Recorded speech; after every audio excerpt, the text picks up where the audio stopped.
Olá, bom dia. Olá, pessoal, bom dia. Terça-feira, 1º de fevereiro. Acompanhe as notícias desta edição do Jornal Visual. Uma pesquisa do IPEA derruba o mito de que o brasileiro trabalha além da conta e constata que a maioria dos assalariados não faz hora extra. Em São Paulo, os sinais de trânsito começam a ser adaptados para que os daltônicos possam diferenciar o verde do vermelho. E ainda, armênios que vivem no Brasil comemoram a restauração de um templo. O Jornal Visual está começando, o único em rede nacional que você assiste em Libras.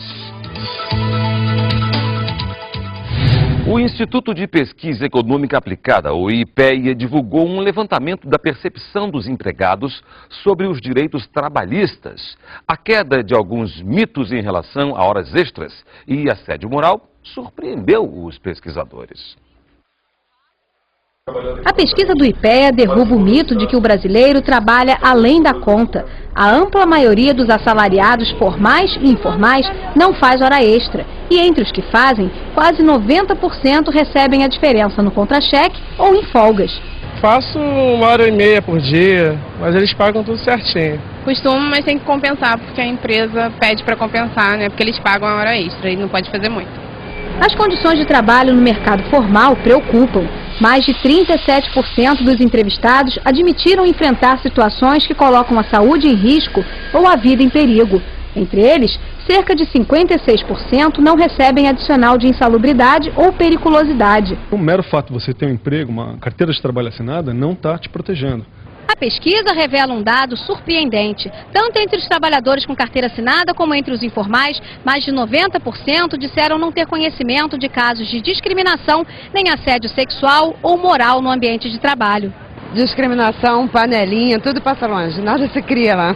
Como se fosse uma família, em todos os sentidos, todo mundo se dá bem, conversamos entre si, muito bom. O IPEA também mostra que a qualificação profissional não tem tanta importância para quem está empregado. 23% dos entrevistados garantem que ter experiência na atividade pesou mais na hora de conquistar a vaga.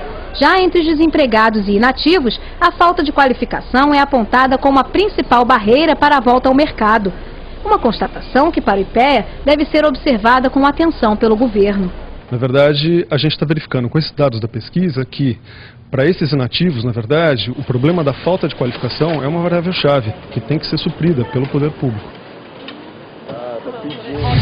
1 em cada 10 brasileiros tem algum tipo de daltonismo. E essa dificuldade em diferenciar as cores pode virar um problema no trânsito. Em São Paulo, 17 mil semáforos começam a ser adaptados para que o motorista daltônico possa distinguir o verde do vermelho. A novidade pode evitar acidentes graves. Principalmente à noite. O empresário Renato confunde alguns tons desde criança. Quando começou a dirigir, decorou a posição do verde e do vermelho no semáforo. O problema é quando anoitece. Quando você está com um pouco de distância, as luzes da cidade acesas, isso gera um pouco de dificuldade à distância. Os semáforos paulistanos já começaram a ser adaptados.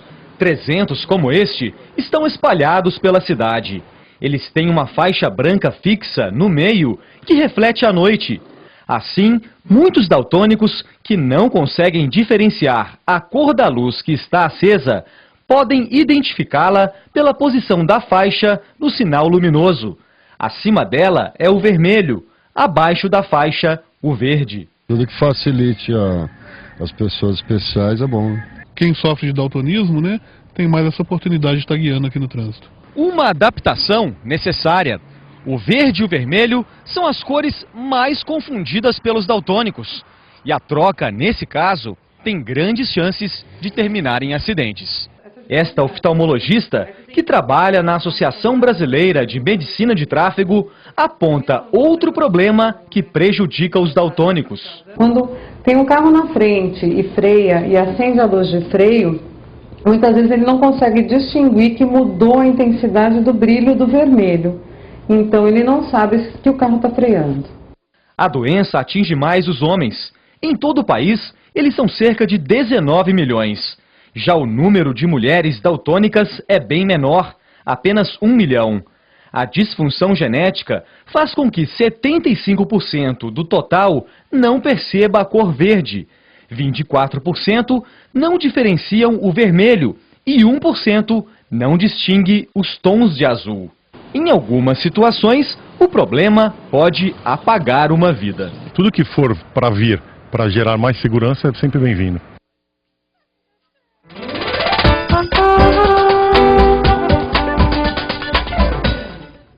Economizar, gastar, prazo,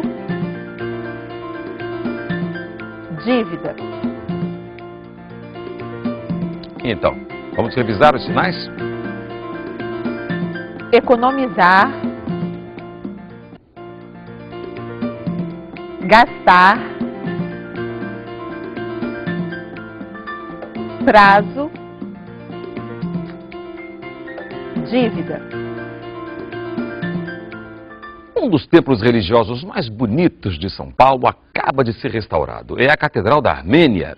Na igreja, descendentes de imigrantes do menor país da extinta União Soviética se reúnem e preservam tradições. As obras levaram 2 anos, mas a igreja nunca ficou fechada e todo domingo tem missa. Sirvati é descendente de armênios. Os pais dela vieram para o Brasil na década de 20. Desde pequena, ela canta e toca no coral. Eu sinto realizada, tocando em todo domingo na nossa missa e rezando para o mundo inteiro. Os primeiros imigrantes a chegar por aqui vieram fugindo do conflito contra o Império Otomano, atual Turquia. Os sobreviventes do genocídio armênio que chegaram a este país maravilhoso, Brasil, para não perder a fé, para continuar mantendo as tradições cristãs e armênios, havia necessidade de construir essa igreja.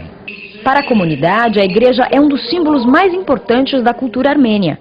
A restauração resgatou as características originais do templo que ameaçavam se perder. Nós temos muita quantidade de água que infiltrava pelas paredes, pelo telhado, e isso pelas cúpulas mesmo, tá? E as pinturas serem deterioradas pela ação da água.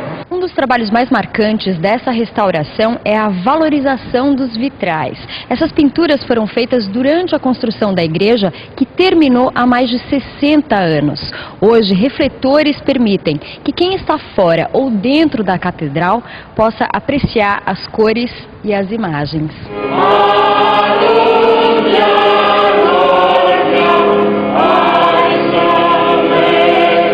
São mais de 50 mil descendentes de armênios no país.